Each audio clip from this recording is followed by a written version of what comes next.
आज की ताजा खबर। मैं हूं किशोर अजवाणी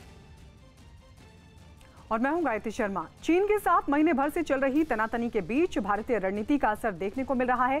पूर्वी लद्दाख में एलएसी के पास चीनी सेना के सैनिकों के पीछे हटने की खबर है।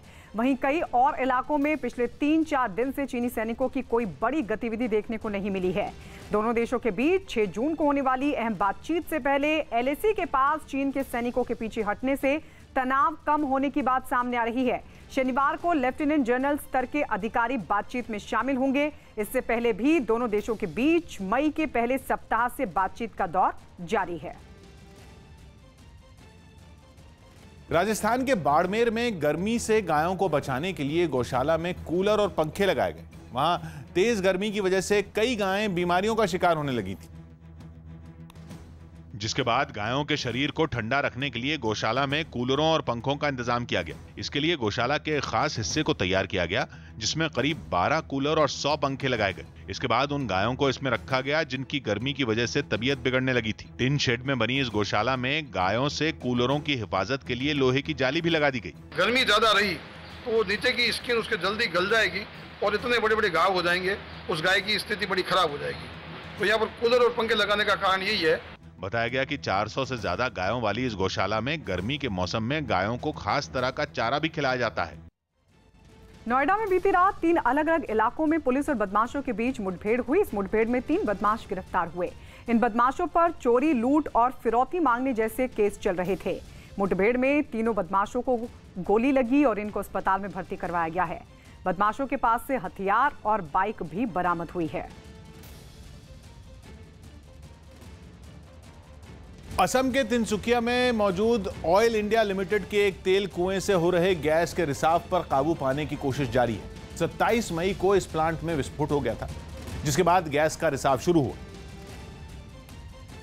जो 7 दिन बीत जाने के बाद भी जारी है। प्रशासन के लोग केमिकल का छिड़काव कर रिसाव को रोकने की कोशिश करते दिखाई दिए, लेकिन इस हादसे का असर आसपास के इलाकों पर भी पड़ा। गैस रिसाव की वजह से वहां की फसलें झुलस गईं, पानी जहरीला हो गया। इतना ही नहीं, सबसे ज्यादा परेशानी उन लोगों को हुई जिनके मकान प्लांट के पास हैं। उन्हें गैस रिसाव के खतरे से बचाने के लिए शिविरों में शिफ्ट कर दिया गया। यहाँ के जो लोग हैं, लोग के सबसे ज्यादा जो असुविधा इन लोगों की हो रहे हैं, क्योंकि लोग घर छोड़ के अभी शिविर में जा चुके हैं और शिविर में वो रह रहे हैं। हालांकि शिविरों में रह रहे लोगों को परेशानी न हो, इसके लिए असम के मंत्री ने प्रभावित इलाकों का दौरा भी किया। आम आदमी पार्टी ने दिल्ली के आरएमएल अस्पताल में कोरोना की जांच के तरीके पर उठाए हैं सवाल। आम आदमी पार्टी के राघव चड्ढा ने दावा किया कि अस्पताल ने 30 लोगों को कोरोना पॉजिटिव बताया, जबकि दिल्ली सरकार की जांच में 30 में 12 मरीजों की रिपोर्ट नेगेटिव निकली। गलत जानकारी देने के आरोप में आम आदमी पार्टी ने आरएमएल अस्पताल पर कार्रवाई की मांग भी उठाई। राम मनोहर लोहिया अस्पताल में जो टेस्ट किए गए, जांच किए गए, उसके कुछ सैंपल उठाकर दिल्ली सरकार द्वारा रीटेस्ट कराया गया, यानी कि फिर से उन सैंपल्स पे जांच कराई गई। 30 सैंपल्स जिसको राम मनोहर लोहिया अस्पताल ने पॉजिटिव घोषित किया था, उसमें से 12 सैंपल नेगेटिव पाए गए। दिल्ली सरकार से दरख्वास्त करना चाहता हूं कि कृपया कर राम मनोहर लोहिया अस्पताल के खिलाफ एक्शन लिया जाए। दिल्ली क्राइम ब्रांच ने नॉर्थ ईस्ट दिल्ली के शिव विहार में 24 फरवरी को हुई हिंसा के एक मामले में चार्जशीट दाखिल कर दी। जानकारी के मुताबिक पुलिस की चार्जशीट में हिंसा के एक आरोपी का देवबंद और तबलीगी जमात के मरकज से कनेक्शन सामने आया है। एक स्कूल के मालिक फैजल फारूक नाम के इस आरोपी के हिंसा से एक दिन पहले देवबंद जाने के भी सबूत पुलिस को मिले। चार्जशीट के मुताबिक हिंसा में शामिल लोगों ने मुख्य आरोपी फैजल के स्कूल की छत पर तेजाब, ईंटें और बम इकट्ठा किए थे और लोहे की बनी एक बड़ी गुलेल के सहारे वो इन्हें लोगों पर फेंक रहे थे। यही नहीं, इस गुलेल से बम भी दागे गए थे। हिंसा के इस मामले में पुलिस ने फैजल फारूक के अलावा 18 लोगों को आरोपी बनाया है। धोनी का ट्रैक्टर चलाने का एक वीडियो वायरल हो गया। महेंद्र सिंह धोनी का ट्रैक्टर चलाने का एक वीडियो सोशल मीडिया पर वायरल हो गया।